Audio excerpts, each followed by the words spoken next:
Hi everybody, Marvin here, and today I'm talking with James Pond. He's an anthropomorphic mud skipper who's named after James Pond in his own video game series, and he's joining me today. So, James Pond, welcome. Thank you, Mr. Marvin.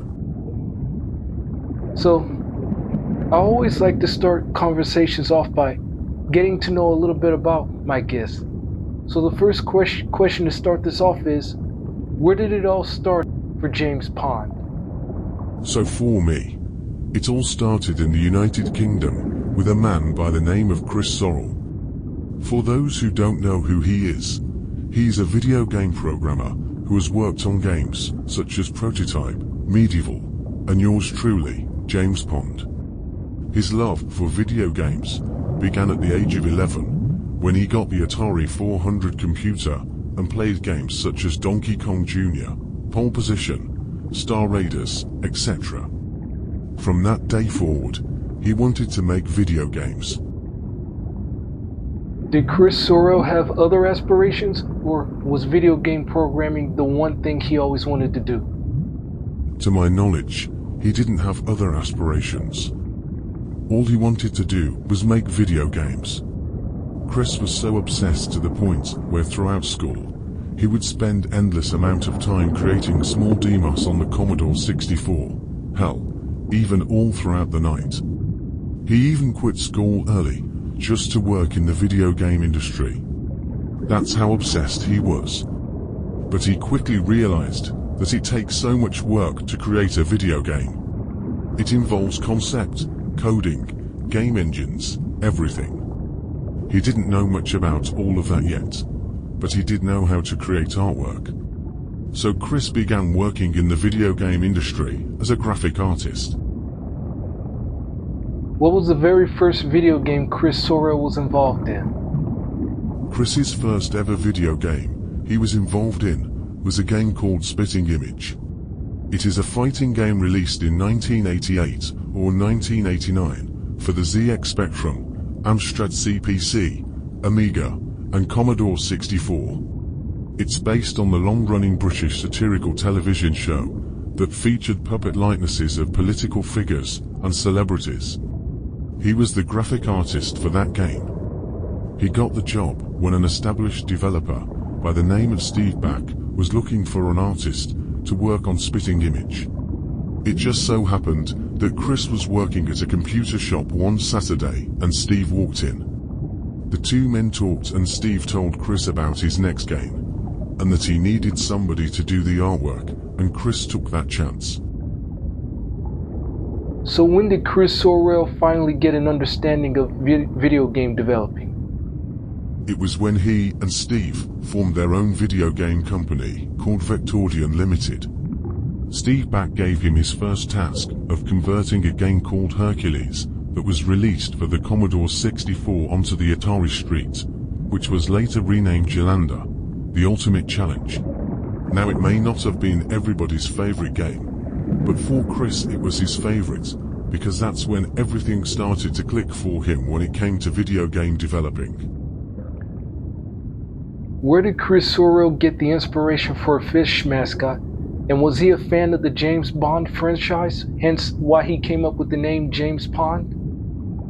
So by this point, we were in the era of cutesy gaming mascots, and Chris wanted to make one of his own. He then realized that nobody had done a fish. So he figured he could make a fun character, and he'd have an interesting world to play in. At first he had the idea of a video game about a googly-eyed goldfish, and he named it Guppy. He presented it to the people at Millennium Interactive, and they were not sold on the look and the name Guppy. They suggested that Chris should change his look and name him James Pond. Now I don't know if he was a fan of the James Bond franchise, but I do know that he did not want to use that name because of potential copyright issues. However, the more he thought about it, the more he realized the marketing potential. So he went with it, and thus James Pond was born.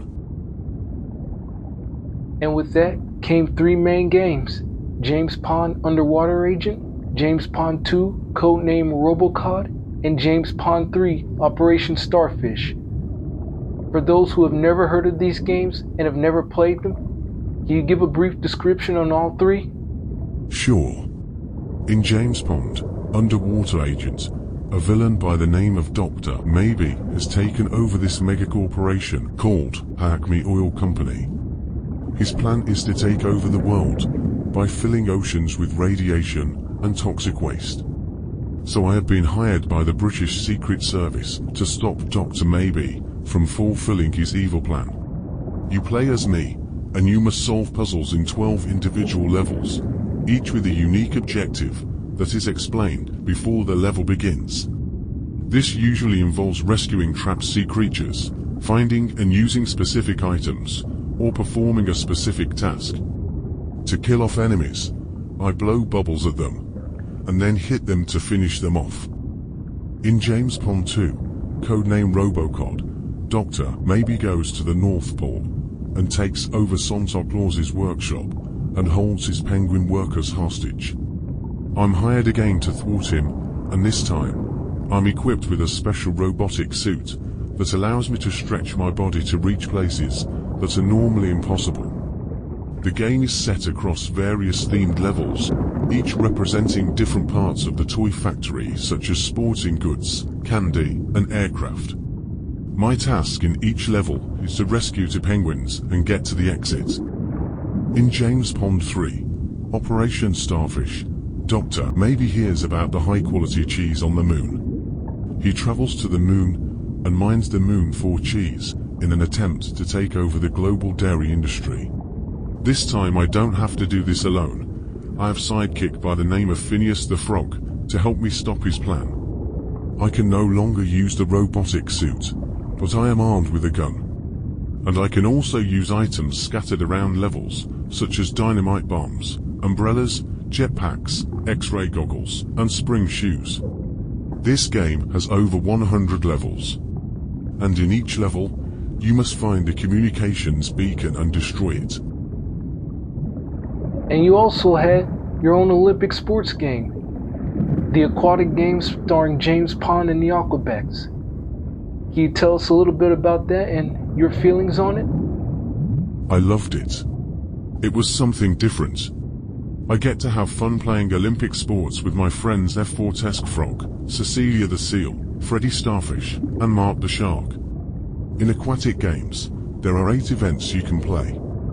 100-meter splash, kipper watching, hop, skip and jump, bouncy castle, feeding time, shell shooting, tour de grace, and leapfrog. After James Pond 3, you wouldn't be seen again for 18 years until the release of James Pond in the Deathly Shallows. What was your reason for disappearing for 18 years? I just wanted to get out of the Secret Service business and live a normal, peaceful life. Let's get into James Pond and the Deathly Shadows. It is a video game released for the iPhone, iPod, and iPad iOS service in 2011, and the game was not well received by a lot of people. So why was James Pond and the Deadly Shallows wasn't well received? Many reasons. The game's controls were twitchy and unresponsive. The visual presentation was often seen as subpar or inconsistent. The automatic shooting mechanic made it nearly impossible to conserve the air supply required to swim and fly. The game included aggressive monetization strategies that annoyed players, such as intrusive ads or paywalls for content that should have been included up front. It was considered a missed opportunity, failing to capture the charm of the original James Pond games. Let's talk about another game that wasn't well received, and that is James Pond Rogue AI, which is an upcoming game developed by GameWare Europe. In this game, Dr. Maybe has uploaded an evil virus to the internet, creating a rogue AI that causes everything online to turn against humanity. So this game was dumped on by a lot of people, and one in particular was Chris Sorrell.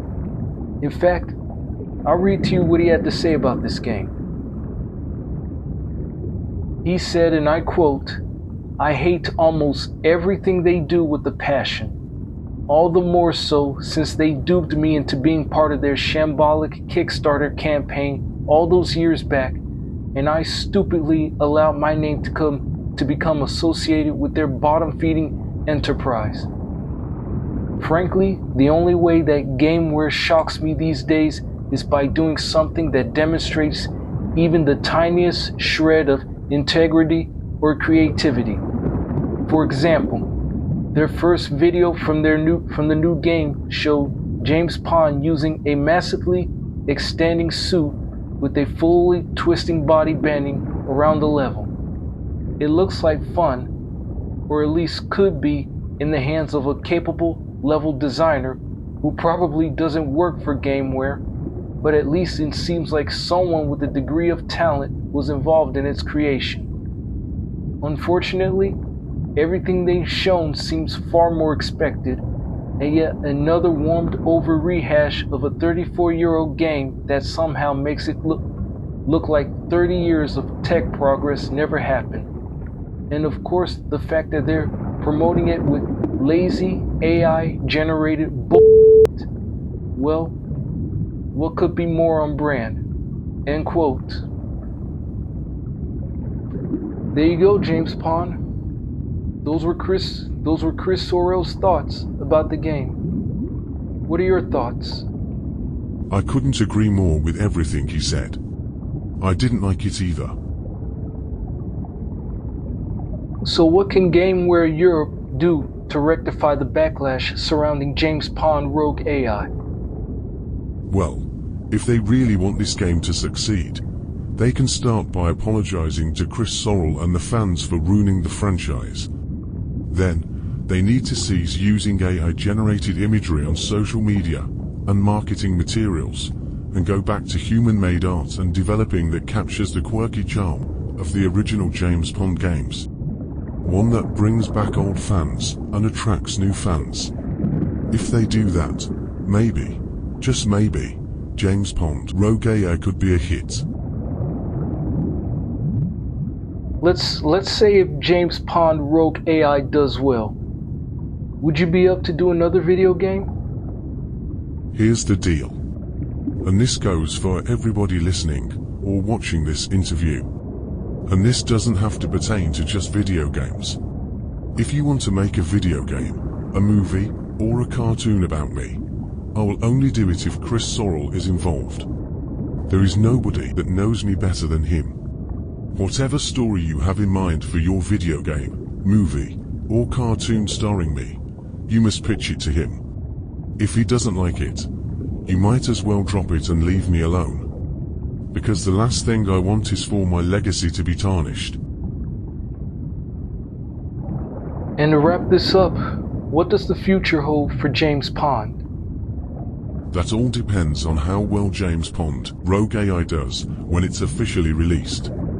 And in all honesty, after the failure of James Pond in the Deathly Shallows, I just fell off the face of the earth.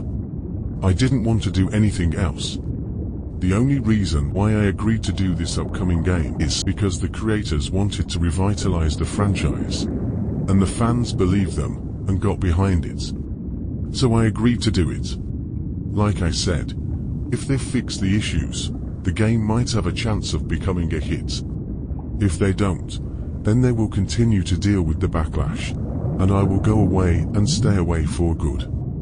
You will never see or hear from me again. Alright guys, that's it. That's One me last thing. I'm sorry if I'm coming across as bitter and angry. It's just that, if you're going to make a video game about me, stay true to the franchise. That's all I'm asking. No, you're absolutely right.